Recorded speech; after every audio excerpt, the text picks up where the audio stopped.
2021년 9월 29일 수요일 GBC 광장 시작합니다. 안녕하세요. 승기선입니다.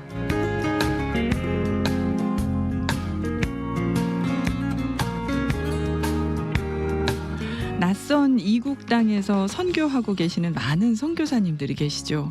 선교사로서의 그 삶도 사실 쉽지 않은데요. 코로나19 팬데믹이 터지면서 더더욱 어렵게 됐습니다. 이런 선교사님들을 위로하기 위해 GBC에서 나눔온 행사를 하고 있죠. 이번에 나눔온 수혜 선교사가 되신 선교사님을 이 자리에 모셨는데요. GBC 광장 오늘은 캄보디아에서 선교사로 계시면서 이번에 나눔온 수혜 선교사가 되신 김진욱 선교사님을 만나보겠습니다. 안녕하세요. 반갑습니다. 네, 반갑습니다. 네, 잘 지내셨어요? 예, 잘 있습니다. 네, 지금 캄보디아에서 선교하고 계시는데요. 네. 네, 본인 소개 잠깐 해주세요. 예, 저는 그 1991년에 교회 파송으로 미국 와서 선교 훈련 받고 네, 94년도에 한국의 GMS 소속으로 교단 소속으로 캄보디아 정착해서 지금까지 사역하고 있습니다. 네. 그래서 이번에 미국에는 어떻게 오게 되셨나요? 이번에 그 우리 둘째 아이가 대학을 졸업했고, 네, 또 와서 제가 이빨의 근본적인 문제를 좀 치료하고 여러 가지 신변의 여러 가지 좀 병원화 장기적인 사역을 위해서 네. 좀 정리할 게 좀 있어서 좀 머무르고 있습니다. 그러셨군요.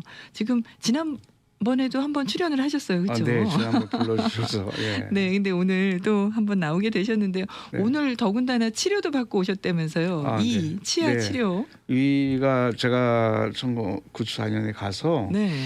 그때는 치과 혜택을 거의 볼 수가 없었어요. 캄보디아에서. 캄보디아에서요. 네, 그래가지고 몇 번 부딪히고 사고를 당하면서 네. 앞니가 그때 나갔는데 그 동안에는 템포를 했는데 예. 이번에는 의사가 더 놔두면 손댈 수 없게 된다. 근본적 치료를 하자. 그래서 좀 이제 그 치료를 계획을 시작하셨군요. 오늘 뽑았습니다. 뽑고 오셨어요. 네. 그리고 뭐 앞에다 이렇게 처치를 하고 네, 오셨군요. 임시 틀리했습니다. 그래서 지금 발음이 부정확하다고 걱정을 하셔서 예. 네, 근데 저는 괜찮습니다. 제가 듣기로는 감사하죠. 네, 근데 몸만 안 편찮으시면 좋겠어요. 예, 감사합니다. 네, 몸도 지금 치료들을 많이 받아왔고 네, 특별히 이제 캄보디아에서 오토바이 대형 사고를 한번 당한 적이 있어요. 네, 그 제자 오랫동안 키웠던 제자가 거짓말하는 깊은 그 뿌리를 발견하면서 네, 너무 실망하고 좌절해가지고 오토바이 타고 그 시골길을 가다가 예, 어두컴컴한데 갑자기 그냥 쾅 했어요. 그래가지고 옆에 뒹굴러서 굴러서 떨어졌는데 네, 기어 올라와서 보니까 큰 다리 공사하고 있는데 낮에 같으면 그냥 쉽게 생각하는 지역이었는데 네, 어두컴컴해갖고 잘 안 보였고 생각이 딴 데가 있어서 그러니까 그렇죠. 속상할 때. 그래가지고 그 하나님 살려주셨어요. 안 그러면 그 구멍에 빠졌으면 끝난 거예요. 아유, 인생이. 네, 그런 일이 있으셨군요. 예. 그래서 그때 또 이를 또 많이 다치신 거예요. 그때는 이제 거예요? 온몸이 다 망가졌는데 특별히 등뼈가 이렇게 대각선으로 휘어졌더라고요. 그때요. 예. 디스크도 그렇군요. 심하게 알았고 그래서 지금 큰 치료는 다 받아왔고 요즘 네. 잔입 치료를 많이 받고 있습니다. 네, 그렇군요. 빨리 회복을 좀 하셨으면 좋겠습니다. 감사합니다. 네, 이도 불편함 없이 좀 잘 그렇게 했으면 다음 좋겠고요. 장기 사역을 위해서 이제 그럼요. 준비하고 있습니다. 네, 이 독수리가 40년이 지나면 한 번 이렇게 또 발톱을 그렇죠. 다 뽑는다면서요. 그런 부리도 기분입니다. 뽑고. 제가 요즘 와서. 지금 그러시는 것 같으죠? 네, 그렇습니다. 네, 그러면 40세? 네. 지금 40세라고 생각하시는 거죠? 예, 진짜 사역이 이제 시작되는 것 같아요. 네, 앞으로의 또 남은 한 텀뿐 아니라 남은 인생 다 드려야죠. 그 인생을 위해서 하나님께 지금 드리는 마음으로 치료를 받고 계시는데요. 네. 참 아무튼 건강하시길 바랍니다. 네, 감사합니다. 네. 캄보디아의 기독교인이 몇 %나 되나요? 기독교인이 지금 외부로 발표되는 거 보면 뭐 3% 4% 그렇게 얘기하는데 네. 93년 94년도에만 해도 미존도 종족에 해당이 됐었어요. 캄보디아 네. 교회가. 거기 킬링필드 이런 걸로 유명한 데죠? 예, 물론 그렇죠. 네. 근데 이제 그 당시만 해도 그렇게 분류됐는데 이게 어떤 통계에 의해서 그렇게 뻥튀기 숫자가 됐는지. 뻥튀기였어요. 예, 그게? 제가 느낌이 이제 그냥 감각적인 느낌이 네. 구제 대상으로 할 때 네. 그들이 예수 믿는다고 보인 반응 그런 거를 좀 거기에 포함시키지 않았을까. 그래서 3% 4%가 예, 나왔다. 실질적으로 그들이 하나님과의 관계라든지 네. 하나님 앞에 헌신하고 있다든지 그런 면에서 볼 때 진짜 기독교인인가 라는 그런 의문을 많이 갖게 되고 네. 특히 이제 그 캄보디아의 기독교인은 우리가 잘못하면 네. 이슬람교의 징검다리로 교회를 세우는 경우가 될 수도 있어요. 이스라엘의 징검다리요. 네, 이슬람교. 그건 이슬람교의 네. 징검다리로. 말레이자를 본부로 두고 네. 캄보디아의 잠족을 중심으로 한 잠족이 이슬람 종족이에요. 네. 잠족을 중심으로 이슬람화 정책을 이슬람권에서 상당하게 펼치고 있는 나라가 캄보디아인데 네. 특히 이제 캄보디아 이슬람족은 굉장히 오래됐어요. 역사가요. 네. 그 종족 자체가 완전히 무슬림화된 종족이 잠족인데 네. 그들의 영향력이 뻗쳐져 나가고 아시다시피 불교에서 이슬람교로 개종은 어렵겠지만 네. 교회에 예수를 영접했다고 하는 사람들이 이슬람화되기는 쉬워요. 그전에 그럼 그동안 역사를 보면 기독교 쪽이 쉽게 이슬람화됐잖아요. 네. 왜 그러냐면 예수 그리스도를 그들은 선지자로 보니까. 우리는 이제 절대적인 하나님으로 보죠. 보는데 우리는. 네. 그들은 그러니까 뭐 불교에서 개종한 사람들이 정말 예수를 유일한 구세주로 믿느냐라는 네. 그런 고백. 네. 그런 고백을 우리가 좀 알고 들어간다면 네. 정말 진짜 캄보디아의 기독교인이 얼마냐.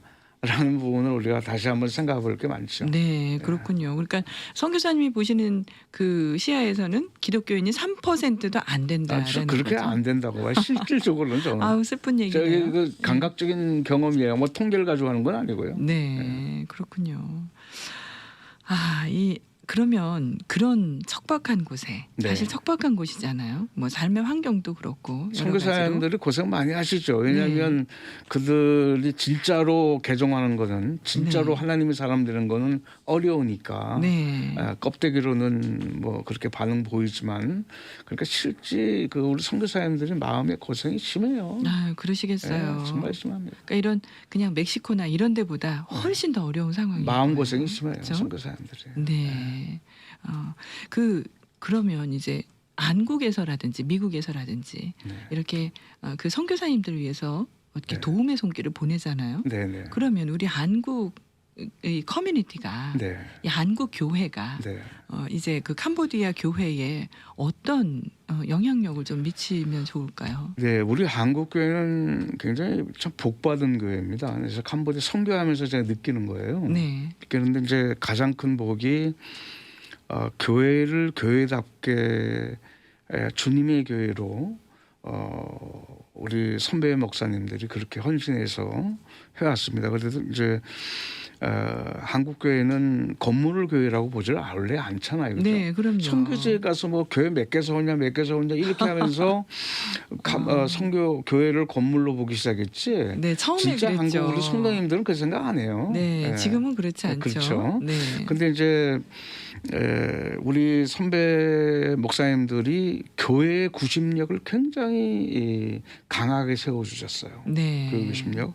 어렸을 때 들어보셨겠지만 주보에도 보면 하나님 중심, 성경 중심, 네. 교회 중심 네. 그런 걸 표지에 아예 달았으니까요. 네. 그렇게 그 헌신된 사명감으로 사셨던 선배 목사님들 참 정말 감사하는 것은 그분들의 마지막 보면 관저와 같이 벌써 내가 부음이 되었다. 그러면서 멸리관을 나의 달려갈 길을 다 갔다. 그렇게 네네. 고백하시는 선배 목사님들이 많으시죠. 얼마나 삶이 고달팠으면 그렇겠어요. 그렇죠. 그죠? 근데 그런 분들이 이 교회 구심력을 강화하면서 진짜 모이기를 잘했고 또 어떻게든지 주님의 영광을 위한 나타내는 교회가 되려고 애를 썼잖아요. 네.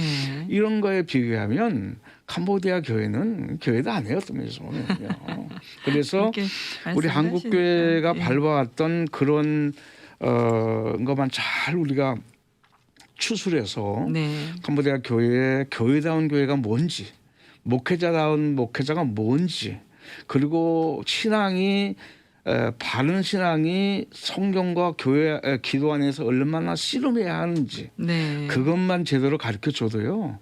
한국 교회가 갖고 있는 엄청난 자산을 선교 자산으로 쓸 수 있다고 저는 그렇게 봐요. 네. 그래서 그런 영역에서 많이 선교지 할 일이 있지 않는가. 특히 이제 우리 한국 교회는 성경을 그냥 보는 게 아니고 네. 구속사 쪽으로 보잖아요. 성경을. 네. 그렇죠. 그런 관점에서 저들이 좀 성경을 귀하게 여기고 성경을 많이 알게 하는 네. 그런 부분이 한국 교회가 좀 큰 도전할 수 있는 게 아닌가. 네. 성경 어렸을 때 기억나시죠? 성경 시험도 많이 보고 교회 안에서. 그렇죠. 맞아요. 그런 것들을 활발하게 해 나간다면 네. 우리 선교사님들이 이미 다 교육 받으신 것들이니까 네. 아마 이제 그런 면에서 아마 많은 도전이 되리라고 봅니다. 네, 그렇군요.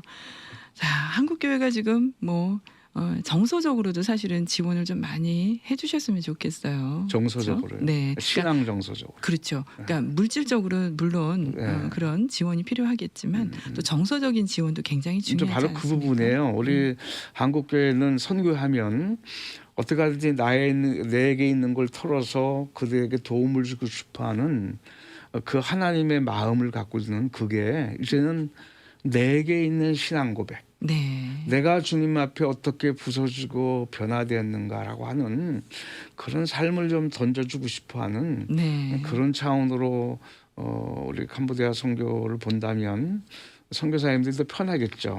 그렇죠. 왜냐하면 같은 네. 마음을 나눌 수 있으니까. 그런데 네.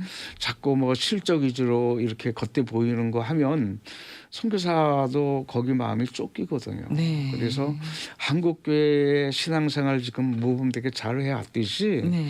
선교사님들과도 그런 쪽에서 마음을 나눈다면 정말 한국 교회가 큰일 할 수 있을 거라고 봐요. 네. 큰일을 할 수 있을 거다. 큰일했지만, 네. 지금까지도 큰일했지만. 네, 네, 그렇습니다.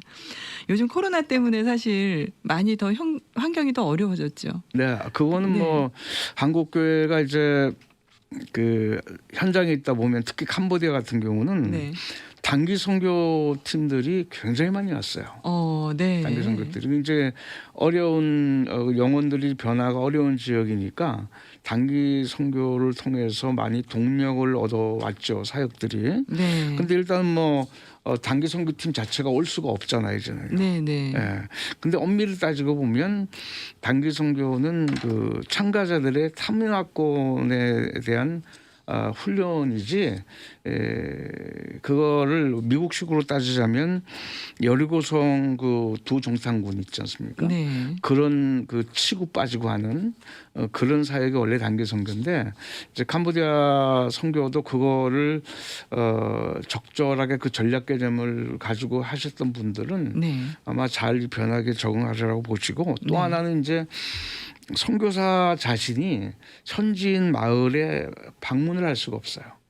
그래요. 코비드를 갖고 온다고. 못 들어가게 한다 그랬죠. 그 마을의 지도자들이 네. 그걸 코비드 갖고 온다고 하는 그런 의심스러운 눈으로 바라보고 있는데 현지인 목회자들과 현지인들을 중심으로 사역하셨던 선교사님들은 네. 이런 두 가지 변화가 있지만 거기에 맞춰서 이제 원래 선교 원칙으로 간다면 이제 거기에 맞춰서 좀 융통성 있게 할 수 있지 않겠는가. 저 같은 경우는 그 유튜브를 통해서 네. 성경 암송 그다음에 이제 목회자들 설교도 올리고 그리고 현지 목회자 오히려 좋죠. 선교사가 마을을 방문할 수 없으니까 그 지역의 목회자 목회자는 뭐 마음 놓고 그냥 그렇죠. 자기 하고 할 수 싶은 대로 있죠. 다 할 수 있으니까 네. 오히려 외지의 외부로부터 이렇게 영향을 받지 않고 그 어떤 부흥되는 지역도 오히려 더 있기도 해요. 저 같은 네. 경우는. 근데 실제로 네. 저희가 이제 선교를 한다 그러면 실제로 거기 간 사람들이 다 일을 하는 게 아니라 현지에 있는 사람들을 이제 양육을 시켜서 제자 그렇죠. 양육을 예, 해서 예. 그래서 그 사람들이 본인들의 그 종족들에게 네. 선교를 할 수 있도록 하는 게 그렇죠. 그렇죠. 정말 우리가 해야 되는 지향해야 되는 아주 선교가 아닐까 중요한 싶은데. 말씀하셨어요. 네. 이제 외지에서 복음이 들어가면 자민족 안에서 복음이라는 건 성령께서 하시는 일이잖아요. 네. 성령께서 그 민족 안에 성령의 불씨를 집어여셨을 때 그들이 자신이 열정과 하나님에 대한 헌신으로 자기들 민족 안에 네. 파고 들어가는 거죠. 근데 그게 바위덩어리처럼 굳은 땅들이거든요. 네. 네. 굉장히 어렵죠. 그래서 이제 이 자원들이 키워지기까지는 선교사가 정말 맨 땅에 헤딩하는 그런 마음으로. 정말 고생을 하죠. 네, 그런 네. 분들이 참 그렇군요. 많으세요. 네, 거기서 지금 어떤 사역하고 계세요, 선교사님? 저는 이제 초기에 94년도에 가서 95년도에 그 제자가 참석한 그 모임에서 네. 제가 현장에 가지는 않았어요. 현장은 네. 물론 있었질 다 했지만 계속 중보기도 하는 중에 현지 제자 중심으로 그 성령의 역사가 일어나가지고 네. 거기서 이제 자생적인 복음 운동이 활발하게 일어난 거예요. 네, 그렇군요. 그래서 자기들이 복음을 전하겠다는 열정. 네. 저는 이제 그거를 뒷받침해주면서 그래서 이제 사역이 불이 붙었고 네. 지금까지도 계속 현지인들이 중심으로 니네 민족 니네가 해라. 네. 니네가 해라. 나보고 하라고. 니네가 해. 네. 그럼 밀어내면 웃어요. 웃으면서 자기들 자고 그래요. 네. 그 코로나 때문에 네. 지금 뭐 필요한 물품들도 많을 텐데 많이 수급이 되고 있나요? 필요한 물품은 뭐 흔히들 말하면 첫 번째는 우선 마스크가 있어야 마스크나 되겠고. 이런 것들이 네. 넉넉하지 않죠. 네. 그래서 이제 외부에서 헌금 들어오면 도움 주기도 하고 더욱이 이제 교회에 따라는 좀 다른데 모임이 어려운 데는 그나마 굉장히 어렵죠. 네. 근데 모임이 잘 되는 데는요 오히려 저희 지역의 한 지역 같은 경우는 목회자가 너무너무 신이 났어요. 왜요? 교회가 부흥한다고. 어떻게 그런 일이? 그러니까 이제 자기 자신이 많이 못 돌아다니잖아요. 네. 어디 뭐 선교사들을 만나러 다니지도 못하고 어디 도움 청하지도 못하니까 자기가 신방을 하고 다녀요. 네. 신방을 하고 다니다 보니까 교인들이 관심이 자기한테 있는 걸 알게 되면서 네. 교회에 오게 되고 아. 그 교회가 오늘 부흥을 하고 근데 이제 그 그렇군요. 목회자가 부부가 이번에 코비드가 걸려가지고 아유, 세상에. SOS 연락이 왔어요. 그러셨군요. 기도해달라고. 네, 그렇군요. 그 선교 환경의 변화도 많았을 것 같아요. 코로나 때문에. 그쵸? 그러니까 네. 그 단기 선교 중심의 한국 우리 선교사님들 선교 패턴이 이제는 많이 어렵게 바뀌었겠죠. 돼버렸고, 네, 맞아요. 그래서 또 재정적으로도 단기 선교팀을 통해서 좀 공급받던 것들이 네. 많이 이제 제한이 오니까 네. 어렵고 또 선교사 자신이 활동하는데도 마을에서 못 들어오게 하니까 어렵고. 그렇죠. 그렇지만 원래 이제 열심히 하시던 분들이니까 네. 자기 하던 영역 안에서 기도와 말씀을 하시면서 하나님이 길 열어주는 대로 네. 오히려 더 탄탄하게 가시는 분들이 많은 것 같아요. 네. 그러니까 고난이 우리에게 유익이 분명히 될 거예요. 그럼요. 그렇죠? 예. 근데 좀 힘들어서 그렇죠. 그 고난을 그렇죠. 예. 통과하는 시간이 힘들어서 예, 그렇죠. 예. 자, 이번에 그 나눔온 선교사가 되셨어요. 네. 이 나눔온이라는 게 뭐냐면요. 저희 GBC에서 하는 그런 캠페인인데요. 예. 사랑 나눔 스위치를 켜면 언이죠. 켜면 모두가 따뜻한 온, 또 언이 네. 온이 따뜻할 온자가 되는 네. 거예요. 그래서 사랑 나눔 스위치를 켜면 모두가 따뜻해진다는 그런 의미를 담아서 이제 시작한 캠페인입니다. 네. 그래서 사실 뭐 물품이나 이런 것도 많이 하지만 선교사님들께는 저희가 이제 헌금으로 네 그렇게 지원을 해드리고 있어요. 네. 이번에 그 나눔은 선교사가 되셨는데 네. 소감이 어떠세요? 참 너무 감격스러운 것은 네. 이 LA 이민자의 삶이 선교지 같은 삶이라고 저는 그렇게 느끼거든요. 네. 목사님들도 선교사 같이 느껴지고 그런 데서 참 수고하셔서 네. 그거를 주님의 마음으로 헌금을 하시고 또 제가 또 그 수혜자가 됐다는 게 너무 감사하고 네.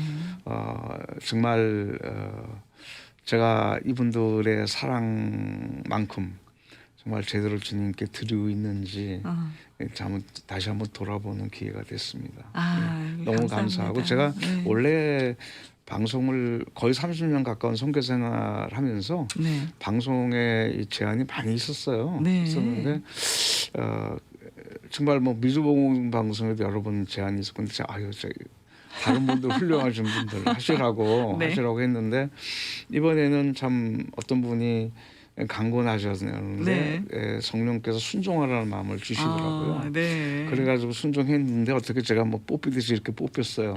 너무 감사하죠. 너무 감사합니다. 그럼요. 너무 감사합니다. 그러니까 선교사님들이 많이 계신데 네. 실은 어떤 분이 정말 도움이 필요한지 우리가 모르잖아요. 네, 그렇죠. 그러니까 이것도 하나님의 은혜가 아닐까 생각합니다.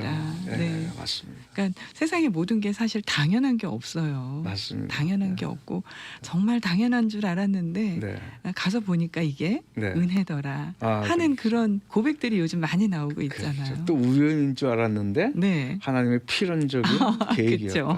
그러니까 우연이 아니라 필연이었다. 필연이었다. 이제 네. 그렇게 느껴지고. 우리의 하나님과 또 우리의 그 사랑이 네. 또 그래서 더 진해지는 게 아닌가 그렇죠. 하는 생각이 듭니다. 그래서 제가 바로 이제 복음 방송에도 순종하게 된 게 네. 훌륭한 분들이 많은데 왜 그럴까 하다가 이것도 뭔가 하나님 필연적인 게 있는가 보다. 그럼요. 그래서 순종한 거예요. 네. 근데 그렇게 연결이 됐어요. 근데 사실 훌륭해야 여기 나오는 건 아니거든요. 그렇죠. 그렇죠. 그냥 순수한 마음으로 삶을 나누고 또 행사와 모든 그런 활동들을 나누는 그런 시간이에요. 네, 그러니까 맞아요. 전혀 부담 갖지 않으셔도 너무 됩니다. 감사합니다. 예. 네, 그리고 또 지금 훌륭하다고 말씀을 하셨는데, 네. 네, 훌륭하다는 기준이 다 네. 틀리잖아요. 네, 네. 그러니까 우리는 다 하나님이 만드신 작품이고 그렇죠. 삶의 현장에서 열심히 음. 정말 하나님의 일을 하며 살고 있으니까 네. 우리는 훌륭한 사람들이죠. 그렇죠. 이제 선교사가 처음에 현장에 갈 때는 그 잔잔한 호수에 네, 돌덩어리 하나 탁 던지면 네, 파문이 확 일어나잖아요. 그렇죠? 네, 네. 그런 뭔가 이 땅에서 내가 뭔가 하겠다 그런 마음으로 가잖아요. 네. 근데 다시 한번 돌이켜 보면 캄보디아만 해도 이미 선교사가 들은 지 100년이 넘었어요. 그렇군요. 이제 100년 됐죠, 100년.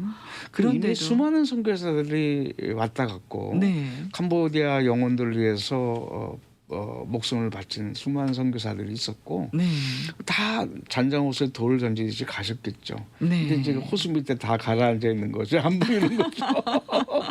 근데 네. 이제 처음 가면 미 선교 역사 속에서 선교에 대해서 현지인들이 많이 오해하고 있는 것들이 많아요. 네, 어떤 이제 걸 오해하고 있을까요? 아무래도 뭐 선교사들이 가면 이제 아무리 재정이 넉넉하니까 돈줄 넉넉하다고 생각을 하시는군요. 그들은 그렇게 봐요. 네. 또 우리가 선교사 뒤에 있는 그러니까 여러 가지- 현지인들이 그렇게 그렇죠. 본다는 거죠. 현지인들이 그런 시각도 있고 네. 이 교회를 아무것도 아니야. 어떻게 그걸 이 사람들이 그걸 보는 걸 단정할 수 있냐면 뭐 교회에 염려하지 않는데 지금은 콘크리트 건물이 세워졌는데 네. 그 2000년 초에 세워졌고 그렇게 허가가 됐거든요. 네. 그 전에는 콘크리트 건물을 못 지었어요. 못 지었는데 그래요. 교회가 아무리 세워져도 네. 나무집이니까 네. 우기 때 되면 비가 안 오잖아요. 그러면 영매 사찰하고 연결되는 영매한테 사람들이 왜 비가 안 오냐고 좀 비가 좀 오게 해달라고. 아, 비가 와야 되는데 안 네, 오면 안 오면 아. 비 좀 오게 해달라고 그렇게 가면 네. 영매가 뭐라고 그러냐면 영매가 뭐예요? 그 이제 뭐 점쟁이라든지 이런 것들이죠. 네. 주술사 뭐 이런 사람들인가 그렇죠. 보죠. 주술사. 네. 딱 대답해요. 네. 저기 기독교인들 때문에 안 된다. 그러면 네. 몰래학 불다 태워버려요. 아, 진짜요. 이 교회 건물 자체를. 꼭 무슨 저기 선교 무슨 영화 보는 것 같은 그런 느낌. 그게 캄보디아 선교 역사에서 반복되었던 아킬레스건이었어요. 네. 왜냐하면 나무 교회 콘크리트 건물이 아니니까. 네. 그래서 그들이 자신했고 또 주일학교 애들이 막 바글바글 거려도 네. 거기 가면 간빼가 네. 안 빼먹어. 그런 그런 애들이 이야기들이. 그냥 지금은 이제 많이 그 흐름이 좀 없어졌는데 네, 네. 그렇게 그 자신감 하는 게 이미 기독교에 대해서 그들이 아무리 설쳐돼도 네. 아무것도 아니게 잡을 수 있다 그런 자신감들이 있었고 이제 그런 시각 갖고 신임 선교사들을 대할 때 네. 그게 굉장히 걸림돌이잖아요. 네. 그러니까 그런 면에서 또 선배들이 경험들이 또 좋은 면도 있지만 걸림돌이 될 수 있고 네. 근데 이제 잘 극복하고 나면 네. 그 걸림돌이 디딤돌이 돼요. 그렇겠죠. 디딤돌이. 네. 그 디딤돌이 되기까지는 이제 하나님의 은혜를 경험해야 되겠죠. 네, 그렇군요. 아, 참 지금 갑자기 선교 영화 그 미션이라는 선교 영화가 생각이 났어요. 네네. 네, 그 영화 안에서는 사람들이 개종이 됐지만 그렇죠. 지금 캄보디아는 100년이나 됐다는데 아직도 네. 3%도 안 되는 사람들이 기독교인들이라는 그 얘기에 그리고 계속 그렇게 불태워버리고 그 주술사들의 말을 믿고 하는 네. 그런 것들이 반복된다는 얘기가 지금 참 가슴이 많이 아픕니다. 네, 그래서 이 캄보디아라는 그 나라에서 선교하시면서 정말 지치고 힘들 때가 많이 있겠지만 또 하나님이 주시는 힘으로 날마다 새롭게 일어나셨으면 좋겠어요. 근데 이제 그 결정적으로 힘을 받는 것은 네, 그냥 교회가 세워지는 거 하고 네, 영적 전쟁을 치루어서 교회가 세워질 때하고 완전히 달라요. 네. 제가 그동안에 경험한 교회들은 치열한 영적 전쟁 치렀어요. 네, 그렇군요. 정말 뭐 예배당 자체를 불을 태워가지고 뭐 나무 밑에지만 나무 밑에 조그만 데지만 네, 불도 태워주고 막 그런 과정 겪으면서 교회가 나중에는 세워지고 네, 또 어떤 마을은 뭐 참 무당 그 마술꾼들에 의해서 막 굉장한 그 어려움을 겪고 영적으로. 네, 그랬군요. 근데 이제 그 극복하고 나서 네. 제대로 세워지고 네. 그런 영적 전쟁들이 세워지고 난 교회들은 원래 괜찮아졌어요. 든든하게 가는 것 같은 그런 것 같아요. 아, 자, 이야기를 좀 더 듣고 싶은데 좀 시간이요. 이제 마칠 시간이 됐습니다. 네, 네. 짧게 기도 제목 좀 나눠주세요. 기도 제목은 현재 우리 그 핵심 목회자 속전 목사라고 네, 이 부부가 코비드 확정이 됐어요. 네, 어저께. 그다음에 이제 그거 좀 기도해 주시고 네. 두 번째 제가 치료받고 있는 거 다 마치고 빨리 귀국할 기임할 수 있도록. 네, 그다음에 이제 액션 바이블 성경을 번역하고 있는데 네. 잘 출판되고 힐링 센터도 좀 잘 돼서 사역에 좀 동력을 얻을 수 있도록 그렇게 아, 기도해 주시죠. 네. 자, 여러분 들으신 여러분들 잠깐이라도 기도해 주시고요. 생각날 때마다 기도 부탁드립니다. 자, 오늘 나와주셔서 감사합니다. 네, 감사합니다. 네, 치료 잘 받으시고요. 네, 감사합니다. 네, 감사합니다. 네. 자, 지금까지 캄보디아에서 선교 활동을 하고 계신 김진욱 선교사님과 함께 했습니다. 네, GBC 광장 여기서 마치겠습니다. 진행의 승기선이었고요. 잠시 후에서는 GBC 뉴스로 돌아오겠습니다. 고맙습니다.